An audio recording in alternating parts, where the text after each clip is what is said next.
Muy buenos días. Mi nombre es Ignacio Alberto Méndez de Jesús. Soy médico urgenciólogo con subespecialidad en terapia intensiva, medicina crítica. Soy médico adscrito a la unidad de cuidados intensivos de infectología, Centro Médico Nacional La Raza. Y el día de hoy vamos a tomar en cuenta un tema de suma importancia en el servicio de urgencias, que es la lesión renal aguda. ¿Qué es lo que vamos a abarcar en esta plática de lesión renal aguda? Vamos a hablar de la definición, la fisiopatología, la evaluación que tenemos que realizar para la reanimación hídrica, tratamientos sustitutivos de la función renal, algunos algoritmos de la terapia hídrica y algunas conclusiones. Y primero vamos a iniciar con la definición. La lesión renal aguda es un síndrome que va a abarcar muchas etiologías diferentes.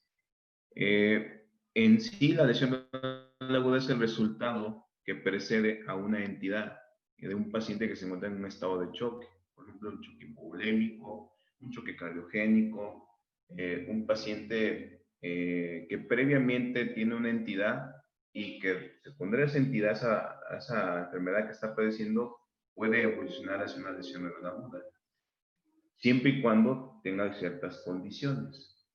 ¿Qué es lo que va a caracterizar este síndrome de la lesión renal aguda? La disminución de la producción de orina. Va a cursar con oliguria o anuria. Acumulación de productos de desecho como es creatinina, urea, desequilibrios hidroelectrolíticos como acidosis metabólica, hipercalemia, disminución de la inmunidad. ¿Por qué es importante hablar de este tema? Por la incidencia que puede tener. La incidencia a nivel hospitalaria es de un 7 a un 18%. A nivel de los pacientes críticos en las unidades de cuidados intensivos va de un 20 hasta un 50%.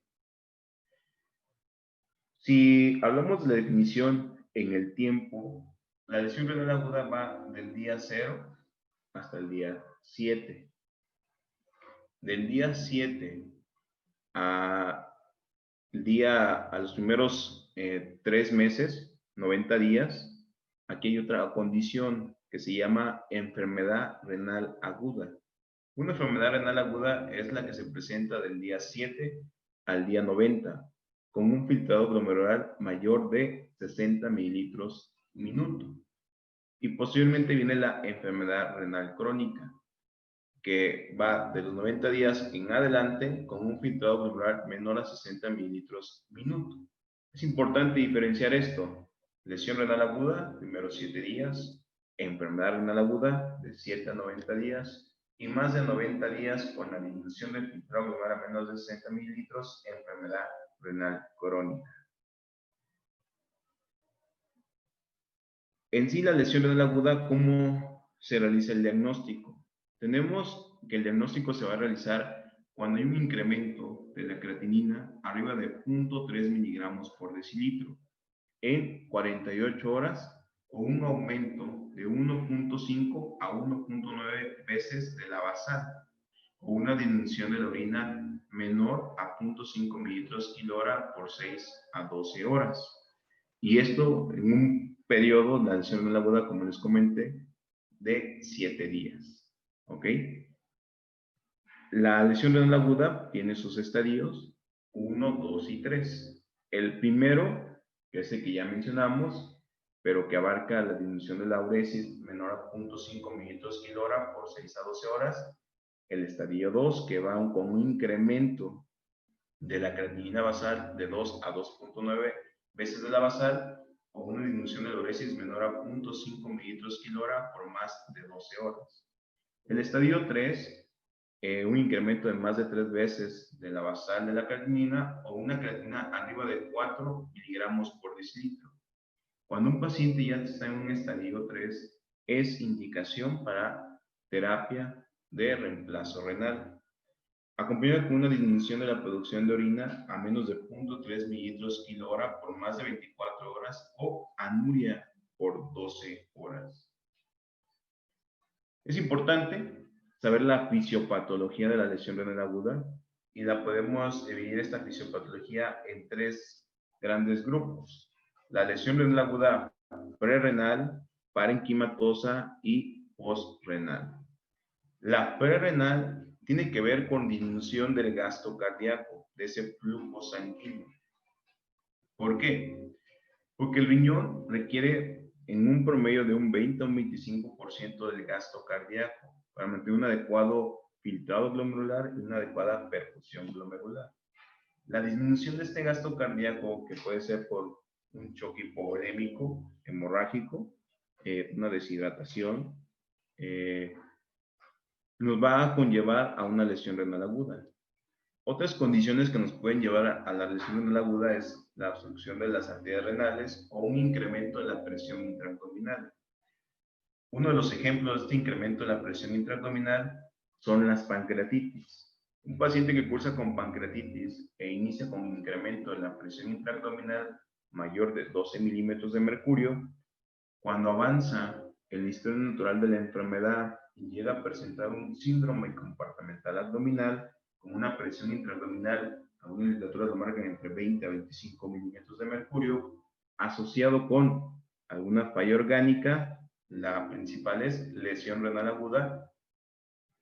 Esta entidad, el incremento de la presión intraabdominal, los va a llevar a la lesión renal aguda. ¿Por qué? Porque se va a ver afectado la perfusión a nivel renal. A nivel parenquimatoso tenemos afecciones a nivel tubulointersticial, glomerular, vascular o obstrucción tubular. Aquí la característica es la necrosis tubular aguda en un 90%. Y esta necrosis tubular aguda se puede ver por isquemia en pacientes que están en estado de choque séptico o nefrotóxicos. En la postrenal, lo más común es por el sistema urinario. Cuando tenemos un proceso que no permite la buena eliminación de la uresis, es lo que nos va a llevar a una lesión postrenal, como son procesos neoplásicos, un cáncer cervicuterino en estadios avanzados, procesos de SEA de próstata, un SEA de colon, pacientes que tengan alguna disfunción neurogénica, todo lo que nos conlleve a una obstrucción del tracto urinario nos puede condicionar una lesión renal aguda postrenal.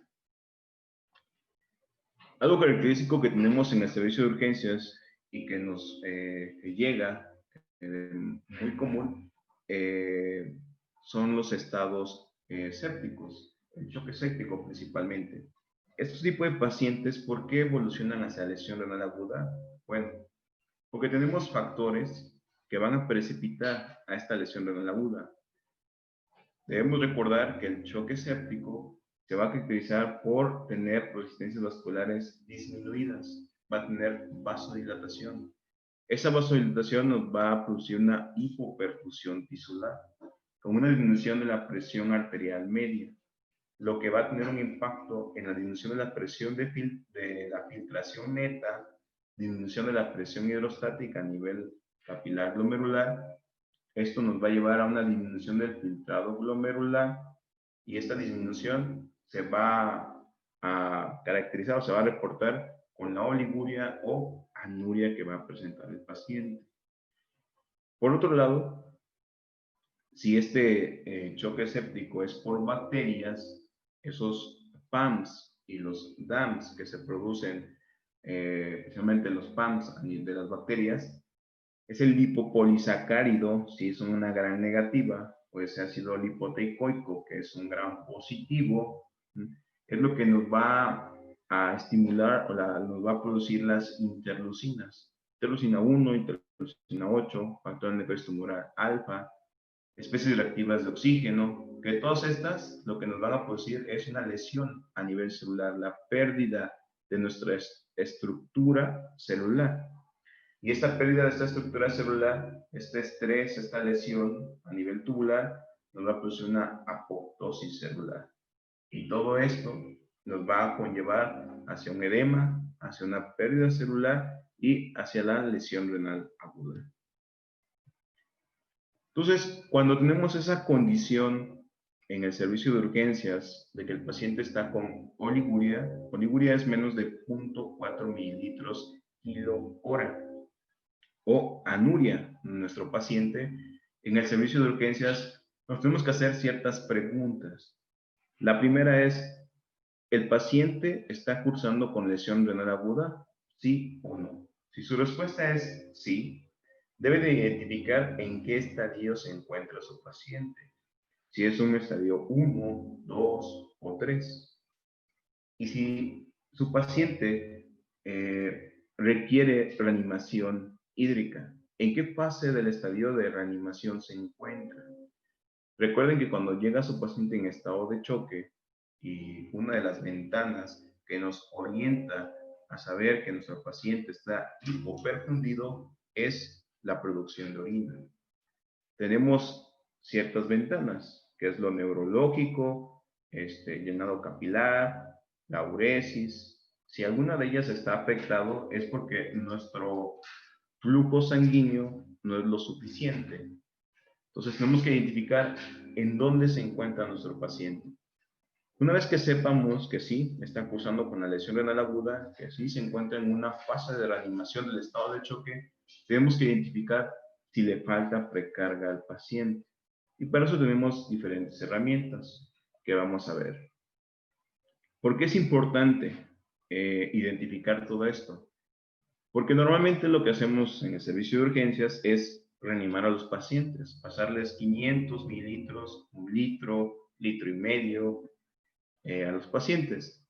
El pasar de manera autónoma líquidos al paciente, sobrecargarlos, incrementa la mortalidad del paciente.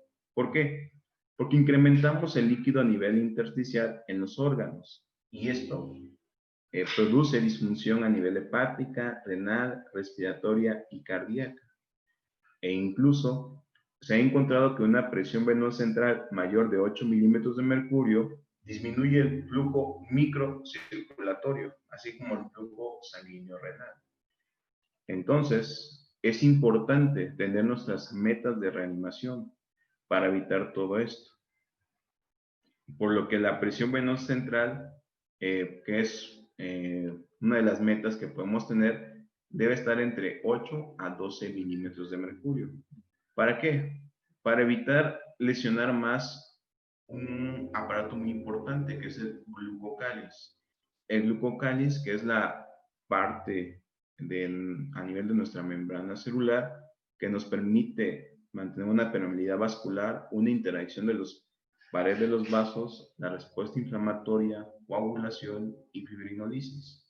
Este glucocáliz se puede ver alterado por la respuesta inflamatoria, por ese incremento de sobrecarga hídrica, por hiperglicemia, por toxinas. Entonces, si a esto le agregamos una sobrecarga de volumen, se va a perder más. Y al perderse más ese glucocáliz, vamos a tener mayor incremento, mayor edema en los pacientes. Entonces, no es solo pasar volumen por pasar volumen. ¿Por qué? Porque el edema, esa sobrecarga de líquido, va a alterar la difusión de oxígeno, los metabolitos, impide el flujo sanguíneo capilar y el drenaje linfático y altera la interacción célula-célula. Por eso no es pasar volumen por pasar volumen, sino es saber en qué momento el paciente lo requiere, en qué momento detenerse, que ya estamos pasados de volumen y que ya no es volumen, sino ya probablemente su paciente requiere el apoyo de vasopresor o inotrópico, dependiendo la condición o la entidad que estemos hablando. En el servicio de urgencias no contamos con muchas herramientas para saber en qué momento nos encontramos, pero es importante conocerlas. ¿Cuáles son las que tenemos? Tenemos la presión de oclusión de la arteria pulmonar, que es la cuña, que es con un catéter de Swan. Tenemos la línea arterial, la BPP, la BPS. Tenemos la PVC, esa sí la tenemos a la mano. A la mayoría de los pacientes ponemos catéter venoso. Bueno, tenemos la disponibilidad, si está chocado, poner un catéter venoso central y medir la presión venosa central. Actualmente, que está de moda y lo utilizamos en todos los servicios, el ultrasonido, donde vamos a medir la vena cava. Ultrasonido pulmonar es otra de las herramientas que tenemos. Entonces, primero es importante saber en dónde se encuentra mi paciente, en qué fase de la reanimación se encuentra. Es una fase de rescate, que es dentro de las primeras 24 horas cuando el paciente está chocado. ¿Por qué? Porque ahí nos vamos a ir hacia un balance hídrico positivo, es esperado. Es una fase de optimización donde el paciente es de las 24 a las 72 horas, donde el choque ya está estable. Vamos a hacer un rescate orgánico y aquí vamos a tener ya un balance hídrico neutro. Una fase de estabilización, que es después del tercer día, ya no está chocado el paciente, lo que vamos a hacer es una homeostasis, un balance hídrico neutro. Y la cuarta fase, que es la fase de destete, donde ya hay una recuperación del estado de choque, donde vamos a ir hacia un balance hídrico negativo. Entonces, dependiendo en dónde esté nuestro paciente, de acuerdo a la entidad que lo llevó al estado de choque, es mi actuar sobre él, ¿ok? Porque si es en la fase de rescate, es esperado llevarlo a balance hídrico positivo. Pero ¿qué tan positivo? Que es lo que vamos a ver a continuación. Para esto, tenemos, como les comenté, varias herramientas que nos pueden determinar el gasto cardíaco. Recordemos que el gasto cardíaco está determinado por tres componentes importantes: la precarga, la contractibilidad y la poscarga. La precarga, ¿cómo la valoramos? La precarga la podemos valorar con la presión venosa central y la presión de oclusión de la arteria pulmonar. ¿Ok? La contractibilidad la valoramos con el índice de volumen latido, el índice de trabajo ventricular izquierdo, el derecho, gasto cardíaco, el índice cardíaco. Y la poscarga la valoramos con las resistencias musculares sistémicas y las pulmonares. Y tenemos aquí la línea arterial, la BPP y la BPS. Entonces, eso sería lo ideal y lo indicado, valorar esos determinantes del gasto cardíaco para saber qué es lo que me falta, si es precarga, si es contractibilidad o si es poscarga. ¿Okay? Alguna de las herramientas que utilizamos, y lo importante es llevar a mi paciente a un Forester normal, que es un Forester 1, donde tiene una presión de oclusión de la arteria pulmonar menor de 18 con un índice cardíaco mayor de 2.2. Dentro de esos parámetros que tenemos para medir y saber qué tanto le hace falta a mi paciente, tenemos parámetros estáticos y dinámicos. Dentro de los estáticos, tenemos el volumen diastólico del ventrículo derecho, la presión diastólica del ventrículo derecho, la presión de la aurícula izquierda y la presión de oclusión de la arteria pulmonar. Del lado derecho, la PVC y los dinámicos. ¿Cuál es la diferencia entre los parámetros estáticos y los dinámicos? Los estáticos es una sola medición en el tiempo. En cambio, los dinámicos es una interacción. Son dos mediciones en dos diferentes momentos. Como por ejemplo, en los dinámicos tenemos el índice de distensibilidad de la vena cava, la variación de presión de pulso, la variación de volumen sistólico y el índice de colapsabilidad de la vena cava. Cuando el paciente está sin ventilación es el índice de colapsabilidad. Cuando mi paciente está con ventilación es el índice de distensibilidad de la vena cava. Entonces es importante esto porque los parámetros dinámicos se miden con el tiempo y son dos mediciones. En los estáticos es solamente una sola medición en el tiempo. Una de las herramientas que tenemos en el servicio de urgencias es la presión venosa central. Como les comenté previamente, es mantener una presión venosa central entre 8 a 12 milímetros de mercurio. La presión venosa central es una herramienta que tenemos de manera fácil la disponibilidad, pero su sensibilidad no es tan buena. Es como si echáramos un volado al aire, 50-50%. ¿A qué se debe esa variación que tiene? Bueno, se debe a si el paciente tiene algún problema de vasodilatación, vasoconstricción, alguna afección a nivel del corazón, una estenosis de la tricúspide, de la mitral, estenosis aórtica, algún trastorno, alguna arritmia cardíaca. El simple hecho que esté con ventilación mecánica puede alterar la PVC, la hipertensión intraabdominal. O sea, hay varios factores que pueden modificar nuestra presión venosa central. Es por eso que la PVC es una medición que se sigue usando, pero que no es tan sensible, que es lo que nosotros buscamos, la sensibilidad para dar un tratamiento adecuado. Otro de los parámetros que podemos, si tiene mayor sensibilidad, es la línea arterial. En la línea arterial tenemos dos parámetros importantes, que es la variabilidad de la presión de pulso y la variabilidad de volumen sistólico. Su punto de corte en la variabilidad de presión de pulso es 13% y la variabilidad de volumen sistólico es 10%. Cuando la variabilidad de presión de pulso es menor a 13%, quiere decir que mi paciente no requiere volumen. Mayor de 13% quiere decir que sí requiere volumen. En la variabilidad de volumen sistólico, su punto de corte es 10%, menor a 10, no requiere volumen, mayor de 10, sí requiere volumen.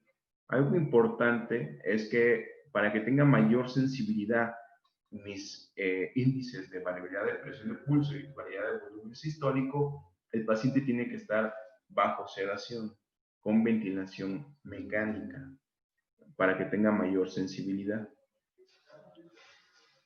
Actualmente, otra herramienta que estamos usando es la vena cava. La vena cava, dependiendo si mi paciente está con ventilación o sin ventilación, es lo que vamos a medir. Con ventilación mecánica vamos a medir el índice de distensibilidad de la vena cava. Ese índice de distensibilidad de la vena cava la fórmula es diámetro máximo menos diámetro mínimo por 100 entre diámetro mínimo. Su punto de corte es de 18 a 16%. Cuando se encuentra a menos de 18 o 16%, quiere decir que no requiere volumen mi paciente. Arriba de 18 o 16% quiere decir que probablemente mi paciente requiere volumen. Para que se mida la vena cava tiene que ser a 2 centímetros de la aurícula derecha y tiene que estar la suprahepática para tener una buena medición de la vena cava. Cuando mi paciente se encuentra sin ventilación mecánica, podemos calcular el índice de colapsabilidad de la vena cava y es el diámetro máximo menos el diámetro mínimo entre el diámetro máximo por 100. Y aquí el punto de corte es mucho mayor, que es de 40, algunas literaturas lo marcan 30 a 50%. Menor a 30 a 50% quiere decir que mi paciente no requiere volumen y mayor de 40 a 50% quiere decir que mi paciente sí requiere, probablemente ocupa volumen.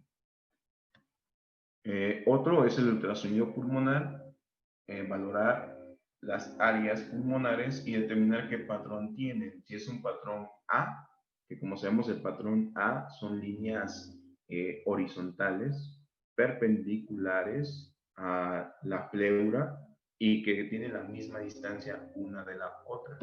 Eso es un patrón normal.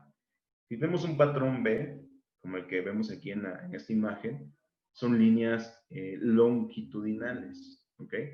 Más de 3 líneas B quiere decir que tienes ocupación a nivel alveolar o una imagen en o la de cometa, ¿ok?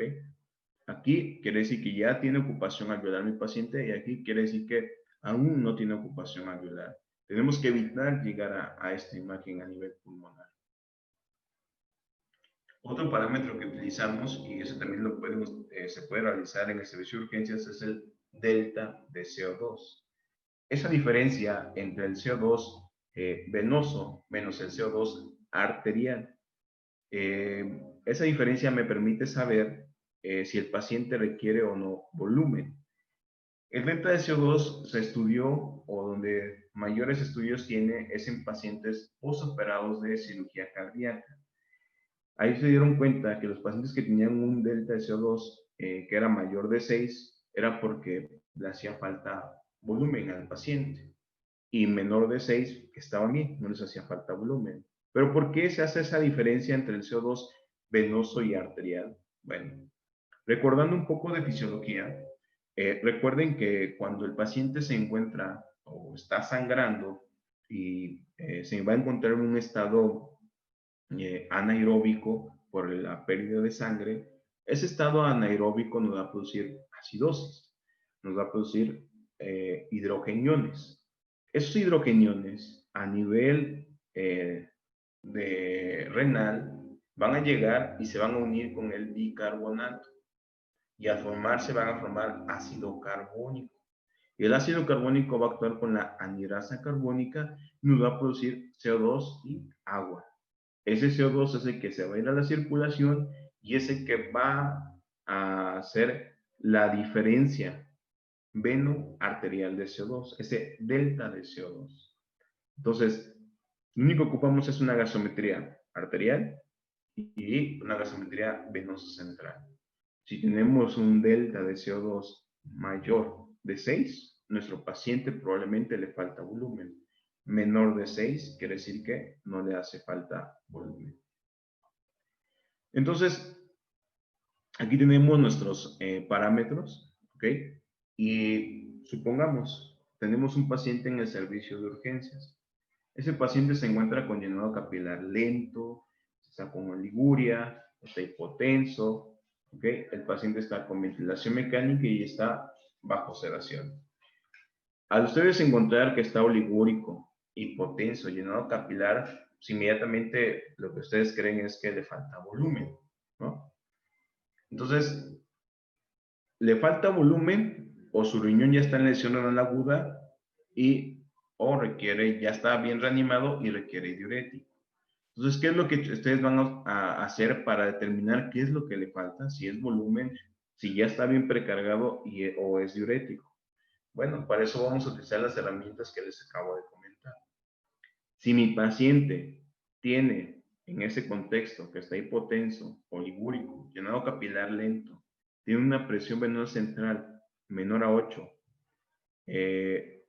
tiene una presión de oclusión de la arteria pulmonar menor a 6, una variabilidad de la presión de pulso mayor de 13%, variabilidad de volumen sistólico mayor de 10%, delta de CO2 mayor de 6 milímetros de mercurio, índice de distensividad de la vena cava porque está con ventilación arriba del 16%, y a nivel del ultrasonido pulmonar tiene patrón A, líneas A, este paciente sin duda lo que le hace falta es precarga, volumen. Tenemos que reanimar a este paciente, pasarle más volumen, ¿ok?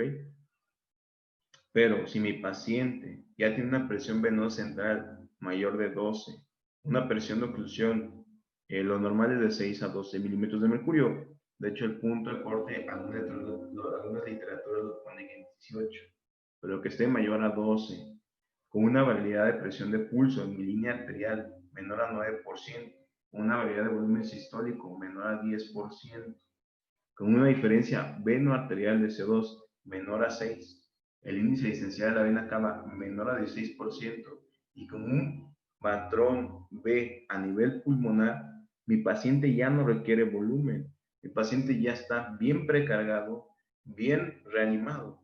Entonces aquí lo que requiere mi paciente, si es un shock hipovolémico, lo que va a requerir ya es vasopresor. Ya no es tanto volumen, sino ya es ayuda de una mina. O si es un choque cardiogénico, vasopresor más inotrópico, ¿ok? Ya no es volumen, ¿ok? Y si ya está bien precargado y a pesar de la precarga que ya tiene mi paciente y quiero valorar si es respondedor o no respondedor o si va a evolucionar hacia la lesión renal aguda y que va a requerir tratamiento sustitutivo de la función renal, puedo hacer una prueba con diurético para ver si es respondedor o no es respondedor al diurético. Y pues para que no nos pase esto, solamente poner líquido por poner líquido, para ver si agarra o no agarra presión mi paciente. No se trata de eso, sino es saber el momento indicado. En el servicio de urgencias tenemos presión venosa central, tenemos ultrasonido, el índice de la vena cava, tenemos delta de CO2. Pues sí tenemos herramientas para identificar aplicar esto. Y una vez que reanimemos al paciente, es saber qué tipo de líquido le vamos a pasar. Si cristaloides o coloides, que ha sido una de las discusiones por años, ¿no? Y sin duda, actualmente lo que vamos a utilizar son cristaloides. Y lo ideal es que sean cristaloides balanceados. Dentro de esos cristaloides balanceados tenemos a Plasma Light. ¿Por qué? Porque es importante saber qué tipo de cristaloide vamos a aportar a nuestro paciente, porque tenemos diferentes tipos de cristaloides. Tenemos solución Harman, tenemos solución de cloruro de sodio. ¿Qué es mejor? Dependiendo de la condición de mi paciente.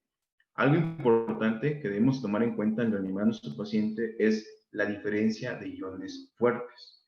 La diferencia de iones fuertes de nuestro plasma es de 40.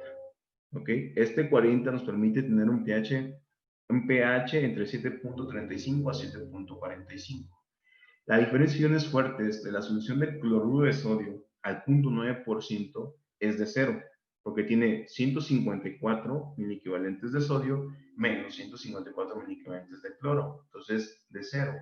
Esta diferencia de iones fuertes de 0 me va a producir un pH de 6.5 a 6. Entonces, si mi paciente está acidótico, tiene hiperlactatemia, está oligúrico, está cursando con lesión renal aguda, y aparte la voy a reanimar con una solución de cloruro de sodio al 0.9%, que me produce una diferencia de iones fuertes de 0, me va a producir una acidosis hiperclorémica. Una acidosis metabólica, más acidosis hiperclorémica, más hiperlactatemia, no voy a sacarle la acidosis a mi paciente. Por eso es que la solución Harman, fíjense, tiene una diferencia de iones fuertes de 28. Al tener una diferencia de iones fuertes de 28 me permite tener un pH entre 7 a 7 promedio. Es menos ácida que la solución de cloruro de sodio. Entonces me permite de mayor reversibilidad a la acidosis metabólica. ¿Ok? Donde se ha estudiado más las soluciones es en pacientes post-trasplante renal. Ahí es donde se ha utilizado más y se ha hecho más los estudios. Y han determinado qué tipo de solución produce más acidosis metabólica, mayor requerimiento de tratamientos tipo de la función renal. Por ejemplo, en este estudio encontraron que la solución de cloruro de sodio produce más acidosis metabólica, produce más hipercalemia, ¿ok?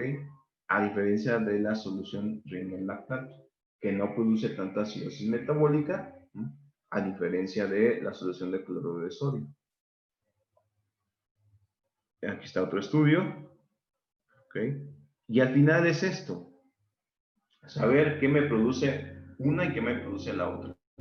La solución de cloruro de sodio me va a producir más acidosis metabólica hiperclorémica, más hipercalemia, disminuye la liberación de la vasopresina, nos produce más lesión renal aguda por su diferencia de iones fuertes de 0. En cambio, la solución Harman no causa una alteración mayor del potasio sérico comparado con la solución de cloruro de sodio, pero la diferencia de iones fuertes es de 28, me produce un pH de 7 y produce menos acidosis que la solución de cloruro de sodio. La ideal y sin duda la que deberíamos de tener es la de Plasma Light. No causa alteraciones mayores de potasio comparado a la de cloruro de sodio, mantiene un equilibrio ácido-base, mantiene un equilibrio hidroelectrolítico. Y esto es porque tiene una diferencia de iones fuertes de 49. Es muy parecido a nuestro plasma. Entonces, ustedes juzguen qué les conviene. De hecho, actualmente la solución de cloruro de sodio al 0.9% deberíamos solamente utilizarla en hiponatremia, en pacientes con traumatismo craneoencefálico, ¿ok? Que tienen edema cerebral. Es la indicación para utilizar solución de cloruro de sodio. La que más estamos utilizando ahorita es la solución Harman. Y entonces, ya que está bien precargado su paciente, ya que tiene una adecuada precarga ideal su paciente, y a pesar de esa precarga ideal, su paciente sigue oligúrico o anúrico. ¿Cuál es el paso a seguir? Bueno, el paso a seguir es determinar si mi paciente tiene o no respuesta a ese riñón. ¿Y cómo puedo valorar esa respuesta? Con una prueba de estrés con furosemide. La prueba de estrés con furosemide es bien tolerada en pacientes críticos con lesión renal aguda temprana. Aquellos que ya tienen una adecuada precarga, es uno de los requisitos que debe tener estos pacientes, adecuada precarga, y que se encuentren estables, ¿ok? ¿Qué es lo que va a evaluar esta prueba de furosemide? Va a identificar a los pacientes que probablemente van a progresar hacia una lesión renal aguda en estadios avanzados, ¿okay? Hacia un estadio 3. ¿Y por qué el furosemide? Bueno, debemos recordar la farmacodinamia de la furosemide. El furosemide actúa bloqueando los canales de sodio, 2-cloro, potasio, ¿ok? A nivel de la asa de Henle, en la porción gruesa, ahí es donde va a actuar bloqueando a estos transportadores. Si mi paciente aún tiene células y tiene estos cotransportadores, quiere decir que aún tiene función residual renal, que aún tiene esa función ese riñón. Pero si a pesar de que yo ya le paso el diurético a mi paciente y no responde, no tiene una uresis esperada, es porque ya no tengo estas células, ya no tengo estos cotransportadores. Al no tenerlos, quiere decir que ese paciente va a evolucionar hacia un estadio 3, hacia un requerimiento sustitutivo de la función renal. ¿Cómo realizo esta prueba de esfuerzo con furosemide? Voy a aplicar 1 miligramo por kilo si mi paciente no tiene previamente tratamiento con furosemide y 1.5 miligramos por kilo si mi paciente previamente estuvo con furosemide. Lo esperado es que tenga una respuesta de 100 mililitros por hora o 200 mililitros en las primeras 2 horas. De ser positivo y responder a 200 mililitros en 2 horas, quiere decir que mi paciente aún tiene función tubular y le puedo dejar furosemide en infusión. Y que probablemente ese paciente no va a requerir tratamiento sustitutivo de la función renal. Pero si yo le pongo la prueba de esfuerzo con furosemide y no tengo nada de uresis, ese paciente va a evolucionar hacia requerimiento sustitutivo de la función renal. ¿Qué tratamiento sustitutivo de la función renal tenemos? Tenemos 3 terapias. La terapia lenta continua, que es el prisma, la terapia intermitente, que es con la hemodiálisis, y la terapia de diálisis peritoneal.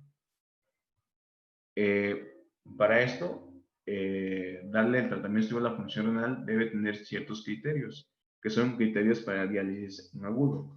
Como sabemos, debe ser el paciente que esté cursando con un síndrome urémico, una urea mayor de 200, o alguna complicación por la uremia, encefalopatía, pericarditis, trastornos hemorrágicos, que tenga un potasio mayor de 6.5 y que no tenga respuesta al tratamiento, una hipercalemia refractaria al tratamiento, una acidosis metabólica refractaria al tratamiento que no responda a nuestro tratamiento con soluciones, con bicarbonato y que persista con un pH menor a 7.21. La sobrecarga hídrica, que no responde al diurético, el edema agudo pulmonar, ¿okay? Paciente que esté anúrico o ligúrico o que tenga intoxicación con algunos alcoholes o fármacos.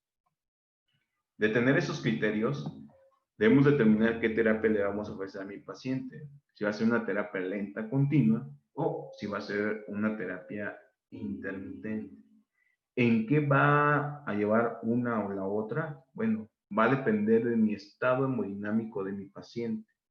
Si mi paciente se encuentra inestable, le tengo que ofrecer una terapia lenta continua. Si tiene inestabilidad hemodinámica, respiratoria, está con vasopresores inotrópicos a dosis supraóptimas, el tratamiento que yo debo elegir es una terapia lenta continua. ¿Por qué? Porque la terapia lenta continua, los flujos sanguíneos que requiere son mínimos, son de 100, 150 mililitros. A diferencia de la hemodiálisis, donde el flujo sanguíneo que requiere son arriba de 500, 600, 1500 mililitros. Entonces, a la primera, cuando ya empiece a funcionar la hemodiálisis, y si mi paciente está con dosis supraóptima de vasopresor o inotrópico, va a jalar esos inotrópicos y vasopresores y mi paciente va a caer en paro. Entonces, si el paciente tiene inestabilidad hemodinámica, es terapia lenta continua. Si mi paciente está estable, pero tiene criterios para el diálisis agudo, ¿ok? El tratamiento es una terapia intermitente. Otras condiciones para terapia lenta continua es la falla cardíaca con choque cardiogénico, un paciente que está con choque séptico, con falla orgánica múltiple, estados hipercatabólicos, hipertensión intracraneal, ¿ok? Actualmente los pacientes que están en un SIRA severo, que tienen parámetros altos de la ventilación, que no pueden ser trasladados a un servicio de hemodiálisis, tenemos que ofrecerles terapia lenta continua, porque tienen fibrosis al 100%, porque tienen presiones altas, presión pico elevada, PIB elevado, mayor de 10. Entonces, esos tipos de pacientes que son muy inestables, lo indicado es terapia lenta continua. Se han utilizado, en algunas ocasiones hemos utilizado la diálisis peritoneal. ¿En qué condiciones? Bueno, en pacientes donde la terapia lenta continua o la hemodiálisis que utilizan heparina, si el paciente está cursando con una alteración a nivel hematológica, como es una trombocitopenia inducida por heparina, que no podemos darles heparina a esos pacientes, podemos utilizar la diálisis peritoneal. Ha sido ciertos eventos esporádicos donde la hemos utilizado porque en el servicio de cuidados intensivos tenemos prisma o tenemos la hemodiálisis, pero sí la hemos llegado a utilizar. En pacientes con trombocitopenia inducida por heparina hemos utilizado la diálisis peritoneal.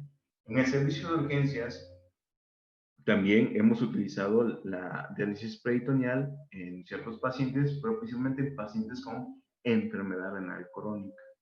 En pacientes con lesión renal aguda, el tratamiento de elección es la terapia lenta continua o la terapia intermitente. De no tener uno de ellos, recuerden que en el estado de choque, uno de los órganos que se va a sacrificar en ese estado de choque es el tubo digestivo, la piel. Ese peritoneo no va a tener una adecuada irrigación, flujo sanguíneo. Por lo cual, al no tener una adecuada irrigación, adecuado flujo sanguíneo, mi diálisis no va a ser la óptima, la deseada. ¿Ok? Conclusiones. ¿Qué podemos concluir de esta plática? Bueno, primer punto es que deben de identificar si el paciente se encuentra en lesión renal aguda y si es temprana y en qué estadio se encuentra, si es 1, 2 o 3. Buscar la etiología de esa lesión renal aguda e iniciar un tratamiento, ¿ok? Temprano. Identificar en qué fase de reanimación se encuentra su paciente, si es una fase de rescate, de optimización, de estabilización o de STEP.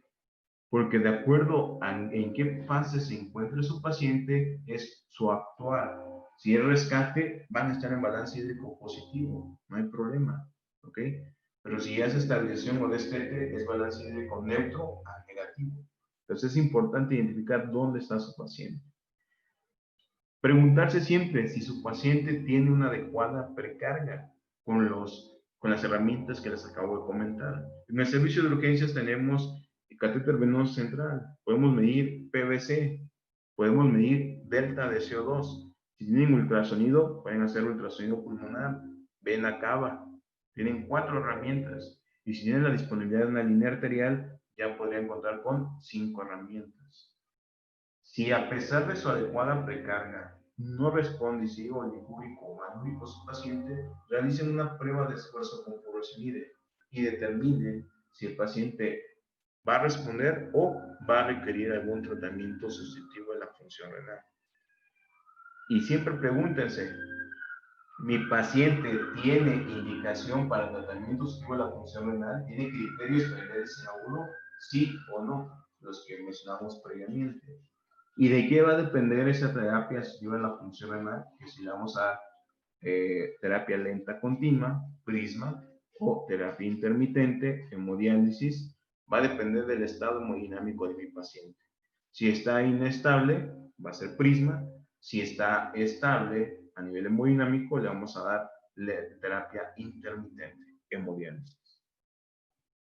Y pues muchas gracias, eso sería todo por mi parte, muchas gracias por su atención y recuerden que dentro de la medicina, en general, algo que debe estar detrás de trasfondo, dentro de nuestro tratamiento, dentro de nuestro actuar, debe ser la fisiopatología, la fisiología. Si nosotros no sabemos fisiología, fisiopatología, no vamos a saber la actual y la evolución de la historia natural de las enfermedades.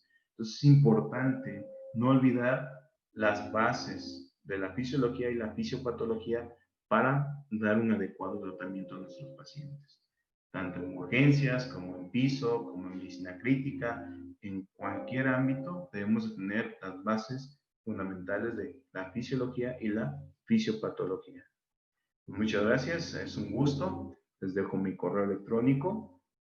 Es un honor haber participado en estas cuartas jornadas de urgencias. Sin duda es un honor y un gusto ver cómo ha evolucionado de las primeras a actuar de las cuartas, ya que el ver esta evolución de cuando iniciamos las primeras ahorita las cuartas ha cambiado mucho. Me da mucho gusto, los felicito, sigan adelante, que esta costumbre no se quite, al contrario, sean muchas jornadas y que esto siga evolucionando. Muchas gracias por la invitación.